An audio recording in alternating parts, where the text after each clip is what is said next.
Se alguém me perguntasse há um ano o que era o amor, eu diria que era acordar todos os dias ao lado de quem conhece até o jeito que você respira quando mente. Eu acreditava nessas coisas simples, no toque distraído enquanto se cozinha, no jeito de sorrir só com os olhos, nas palavras que não precisam ser ditas porque o silêncio já diz tudo. Eu era esse cara. Caseiro, confiável, até um pouco piegas demais.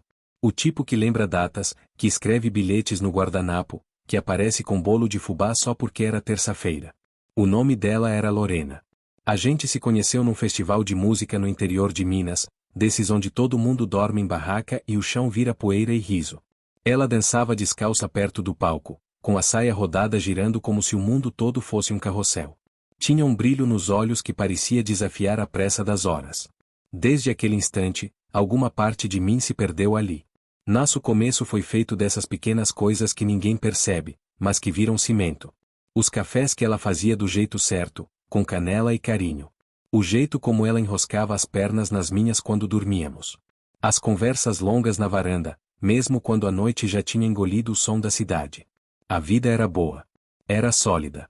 Pelo menos eu achava. Só que, como quase tudo que desaba, não veio com alarme. Veio com silêncio. Com desvio de olhar. Com ausência disfarçada de rotina. Primeiro, foram os abraços mais curtos. Os beijos apressados antes de sair para o trabalho. As desculpas vagas sobre reuniões fora de hora. As aulas de pilates de quinta-feira que eu descobri, por acaso, que tinham sido canceladas meses antes. E, mesmo assim, ela continuava indo. Antes, ela me contava tudo. Até o que parecia bobo. As piadas sem graça do chefe, o gosto estranho da água do bebedouro, a cor do esmalte da colega que ela achava brega. Eu ouvia tudo, com aquele prazer calmo de quem ama até as partes mais banais do outro. Mas essas histórias sumiram. Deram lugar a um silêncio denso, quase viscoso. E eu, bobo que fui, achei que a culpa era minha. Me questionei demais. Será que eu tinha deixado de surpreender? Será que a rotina nos engoliu? Então comecei a me esforçar. Fiz lasanha do zero, limpei a casa inteira num domingo, comprei um jogo de pincéis e tintas, lembrando que ela adorava pintar quando nos conhecemos. Planejei um fim de semana em Gonçalves, só nós dois, sem sinal de celular. Ela desmarcou na véspera. Disse que surgiu uma urgência no escritório. E, claro, eu acreditei. Queria acreditar. Até que veio aquela manhã. Acordei mais cedo, não sei porquê. Ainda era escuro, a rua quieta. Ela estava no banheiro, e o celular dela, largado na mesa da cozinha, vibrou 2 vezes. Eu não costumo mexer. Nunca fui desses. Mas tinha algo no ar. Um desconforto que não dava nome. A tela acesa mostrava, Edu, treinamento. Só que a mensagem. Não precisei reler. Bastou uma vez. Fico pensando na noite passada. Não consigo tirar da cabeça. E ali, parado no meio da cozinha, com o coração afundando no peito, eu entendi tudo. Mas não fiz escândalo. Não gritei. Não joguei o celular contra a parede. Voltei com ele exatamente pro lugar onde estava. Quando ela saiu do banheiro, cabelo ainda molhado, enrolada naquela toalha vermelha que sempre usava, ela sorriu. E eu? Eu beijei sua testa. Disse que ia colocar o café para passar. Mas por dentro, alguma coisa já não estava mais inteira. A traição, quando chega, não é uma explosão. É uma rachadura. E o mais cruel é isso, ela se espalha devagar, sem alarde, até que você percebe que já está no meio do abismo. Naquele instante, mesmo sem dizer nada, eu sabia que tudo havia mudado. E o pior não foi o que ela fez naquela noite. Foi o que ela deixou de fazer em todas as outras. Nos dias que seguiram, eu virei um ator. E talvez esse tenha sido meu papel mais convincente até hoje. Fingir que eu não sabia. Que aquele celular não havia tremido nas minhas mãos. Que aquela frase maldita não ecoava na minha cabeça toda vez que eu via o rosto dela. Eu sorria. Perguntava como tinha sido o dia. Fazia café com leite do jeito que ela gostava. Voltava com pão de queijo quente da padaria, como se ainda fossemos o casal que saía de mãos dadas no domingo. Mas, por dentro, algo em mim observava. Atento. Silencioso. Percebi como ela virava a tela do notebook cada vez que eu passava. Como escondia o celular dentro da bolsa antes de ir ao banheiro. Como chegava em casa com um cansaço que não tinha cheiro de trabalho. Era um cansaço da alma. Ou talvez, da mentira. À noite, ela dormia rápido. Ou fingia muito bem. Eu ficava ali, imóvel, olhando o teto. Sentindo o peso do corpo dela ao meu lado, ao mesmo tempo, uma distância que parecia um continente inteiro entre nós. Comecei a escrever num bloco de notas do celular. Palavras soltas, frases tortas, desabafos sem destinatário. Não era para acusar. Nem para guardar provas. Era só para não enlouquecer. Escrever era o único jeito de gritar em silêncio. Numa noite qualquer, cozinhei o prato preferido dela. Espaguete com molho de tomate fresco, manjericão e queijo ralado na hora. Ela mal tocou no prato. Olhava pro celular a cada 2 minutos. Mexia no garfo sem fome. Peguei a mão dela com calma. A voz saiu baixa, mas firme. Você parece cansada. Não precisa mais fingir, Lorena. Ela congelou. O olhar perdido. Como se tivesse sido pega no ato de um crime que já havia sido cometido 1000 vezes. A respiração ficou rasa. Os olhos cheios de medo. Não medo de mim. Medo de ter sido descoberta. Levantei devagar, contornei a mesa. Ela se virou um pouco, talvez esperando um gesto de carinho. Ou de raiva. Mas o que veio foi diferente. Eu te beijaria agora, se eu não soubesse por onde essa boca andou. Ela travou. Literalmente. Como se o tempo tivesse parado ao redor dela. O celular tremia de novo sobre a mesa. A respiração dela ficou presa na garganta.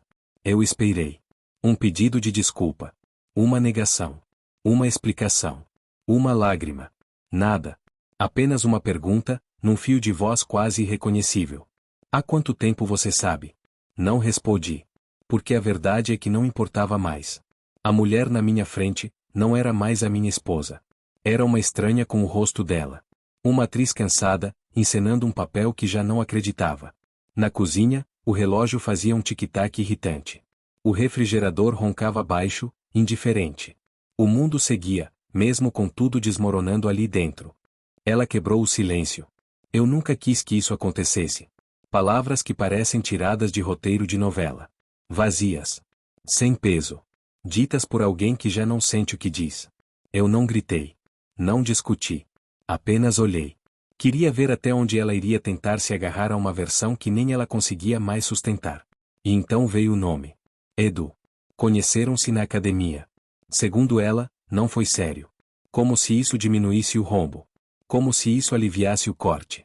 Então, naquela noite em que você voltou da academia, me abraçou, disse que me amava, também não foi sério? Ela baixou os olhos. Silêncio. Foi ali que entendi uma coisa terrível. Ela já nem sabia mais qual parte da mentira ainda podia defender. Eu não dormi naquela noite. Fiquei deitado, olhos fixos no teto, revendo lembranças que, até então, eram meu refúgio. Mas agora, cada uma delas tinha sido contaminada por essa nova verdade. E o que antes era conforto, virou dor. Aquela noite marcou uma fronteira. Um antes e um depois. A partir dali, a casa virou um palco de silêncio. Ela passou a dormir no quarto de hóspedes, sem que eu precisasse pedir. Talvez porque soubesse que aquele gesto era o mínimo. Ou porque a culpa finalmente pesava o suficiente para mantê-la longe da nossa cama. E a gente seguiu vivendo como dois desconhecidos debaixo do mesmo teto. Ela cuidava do gato. Eu lavava a louça. Ela varria o quintal. Eu passava o café. O relógio continuava girando, as luzes se acendiam, o fogão esquentava. Mas tudo parecia uma farsa meticulosamente coreografada, onde cada um sabia exatamente como não invadir o espaço do outro. O mais difícil, mesmo, não foi saber que ela tinha estado com outro. O mais cruel foi lembrar dos dias em que ela já não me via mais. Muito antes de Edu. Antes mesmo de qualquer traição física. Foi o sumiço dos olhares, a ausência de perguntas sinceras, a falta de vontade em me enxergar. Durante semanas, andei perdido. Num domingo, peguei o carro sem destino.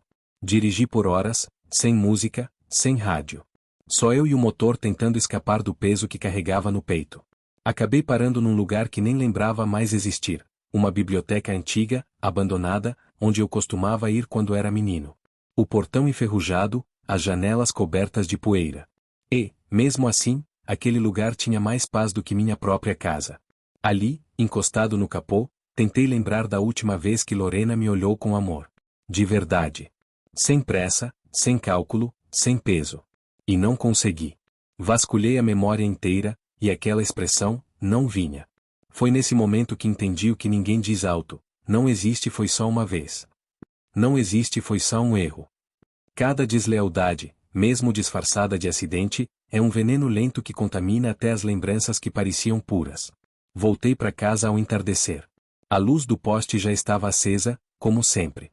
Ela estava encolhida no sofá, vestindo aquele meu moletom velho, o que ela adorava pegar nos dias frios. Antes, isso me faria sorrir. Naquele dia, não.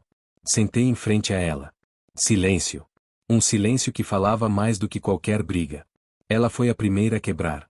Eu sei que você não vai voltar disso. E, por um instante, vi nela a mulher que conheci um dia. A Lorena dos sorrisos despretensiosos, dos dedos entrelaçados nos meus em meio à multidão. Aquela que dizia te escolho sem dizer uma só palavra. Mas o que eu respondi não foi consolo. Foi uma pergunta. E se eu nunca tivesse descoberto? O que você teria feito? Ela demorou para responder. Os olhos fixos no chão, como se a resposta estivesse escondida ali. Eu, não sei. E, estranhamente, foi a coisa mais sincera que ela disse em muito tempo. Naquela noite, a raiva já não ardia tanto. O que ficou foi uma tristeza diferente. Uma espécie de luto. Não pelo casamento. Mas por quem eu fui dentro dele. Pelo homem que acreditava no nós. Que carregava os dois nas costas sem perceber que caminhava sozinho. Falei baixo, sem acusar. Eu não queria fuçar o seu celular. Não queria ser esse tipo de homem. Mas teve um momento, em que eu parei de confiar. E esse momento, não fez barulho. Foi como ouvir uma porta se fechar em algum cômodo distante da casa, sem nunca tê-la visto abrir. Ela se enxugou com a manga do moletom. Os olhos vermelhos. Me encarou. Tem outra pessoa? Perguntou. Eu ri. Não de deboche. De exaustão. Como se aquela pergunta revelasse tudo que ela ainda não entendia. Nunca teve ninguém. E talvez esse seja justamente o problema. Foi aí que caiu a ficha. Eu não estava perdendo um casamento. Estava perdendo a versão de mim que existia dentro daquela relação. Ela me olhou, hesitante. Você vai embora? E eu disse a verdade. Ainda não. Porque partir, às vezes não é fazer as malas e sair pela porta. Às vezes é ir sumindo aos poucos. Milímetro por milímetro. Até que, um dia, você acorda e percebe que está dormindo ao lado de alguém que, por dentro, já foi deixado para trás. E naquele instante, ela entendeu que o fim já estava em andamento. Mesmo sem nenhuma palavra final. Os dias que vieram depois foram, estranhamente tranquilos. Como se a dor tivesse feito as malas, mas deixado o eco no corredor. Nada de brigas, nada de lágrimas. Apenas uma calma que, na verdade, era a ausência. A gente se movia pela casa como fantasmas que ainda respeitam os cômodos. Ela dobrava as roupas. Eu lavava os copos. Os móveis estavam todos no lugar, mas a alma da casa tinha ido embora. Ela tentava, às vezes. Comprava meu pão de queijo preferido. Sugeriu um passeio no parque onde a gente costumava ir. Uma noite, até arriscou um tímido podemos conversar. Eu balancei a cabeça, devagar. Não era por raiva. Era porque eu já não tinha vontade de participar de mais um ensaio. O que ela ainda não tinha percebido era que eu já tinha começado a partir. Não por vingança. Não por orgulho. Mas por sobrevivência. Eu me recusava a continuar vivendo numa história que exigia minha anulação para seguir de pé. Comecei a acordar antes do sol. Não por insônia. Mas porque o silêncio da manhã era meu único consolo. Saía para andar pela vizinhança, ouvia o som dos pássaros, o farfalhar das folhas. Não levava fone, nem música. Só o barulho do meu próprio passo sobre o cascalho. Ali, naquele vazio, algo dentro de mim começava a se reorganizar. Comprei um caderno simples, numa papelaria de bairro. Comecei a escrever. Mas não sobre ela. Nem sobre ele. Escrevia sobre mim. Sobre o que ainda restava. Sobre o que eu tinha deixado para trás. Escrevi sobre o cheiro do pão saindo do forno, sobre a cor do céu no começo de outubro, sobre a música que minha mãe cantava quando lavava roupa. Coisas pequenas. Mas eram minhas. Cada frase era como uma corda jogada num poço. E eu, aos poucos, subia de volta. Voltei a cozinhar. Mas agora por mim. Escolhia receitas complicadas, demoradas. Coisas que exigiam atenção. Me forçavam a estar presente. Acendia uma vela na mesa. Tomava chá em vez de vinho. E, de vez em quando, jantava sozinho. Não por tristeza. Mas porque, pela primeira vez, aquela solidão me fazia companhia. Ela via tudo. Sentia o afastamento. Observava do corredor. Às vezes me perguntava onde eu tinha ido, mesmo já sabendo. Flutuava pela casa como uma lembrança sem lugar. Uma noite, enquanto eu terminava de montar meu prato, ela entrou na cozinha. Ficou parada ali, olhando. Você mudou, disse, quase num sussurro. Levantei os olhos. Respondi sem pressa. Mudei, sim. Sem mágoa. Sem ironia. Só verdade. Ela deu um passo à frente. Você tá bem? E naquele instante, pela primeira vez em meses, eu consegui responder com honestidade. Acho que, tô começando a ficar. Os olhos dela baixaram. Algo dentro dela cedeu. Como se finalmente percebesse que não era outra mulher que estava tirando ela de mim. Era a minha paz. Naquela noite, dormi como há muito tempo não dormia. Sem sobressalto. Sem insônia. Como se meu corpo, depois de meses em guerra, tivesse enfim encontrado descanso. Pela primeira vez em muito tempo, o coração parou de berrar. No dia seguinte, por volta das 10 da manhã, ouvi uma batida leve na porta. Era ela. A primeira vez que fazia isso desde que começou a dormir em outro quarto. Não entrou, não pediu desculpas, não chorou. Apenas disse: a gente pode conversar? Sentei na beira da cama. Mas ela não se sentou ao meu lado. Ficou no chão, pernas cruzadas, olhos no carpete. Como se não se sentisse no direito de dividir o mesmo colchão. Eu sei que já disse que sinto muito, começou, mas acho que você nunca entendeu o que eu quis dizer de verdade. Eu fiquei quieto. Era o momento dela. Não o meu. Eu não tô só arrependida pelo que fiz com você. Tô arrependida pela mulher que me deixei virar. Ela respirou fundo, o corpo cansado. Achei que precisava de outra coisa. Que você tinha parado no tempo, e eu tava indo pra frente. Confundi isso com solidão. As mãos dela tremiam. Tentava segurá-las, sem sucesso. Nunca parei de te amar. Desviei o olhar. Porque era justamente isso que doía.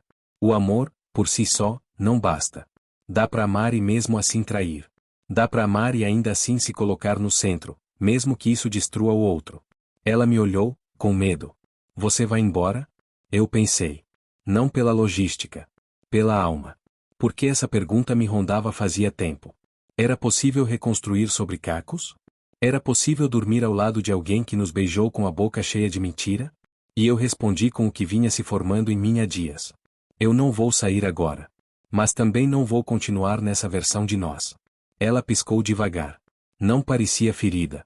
Só confusa. Talvez porque só ali tenha entendido que minha partida já estava em curso. Cada caminhada ao nascer do sol, cada página escrita, cada refeição feita só pra mim, eram passos. Eram despedidas sem anúncio. Eu tô tentando me reconstruir, continuei.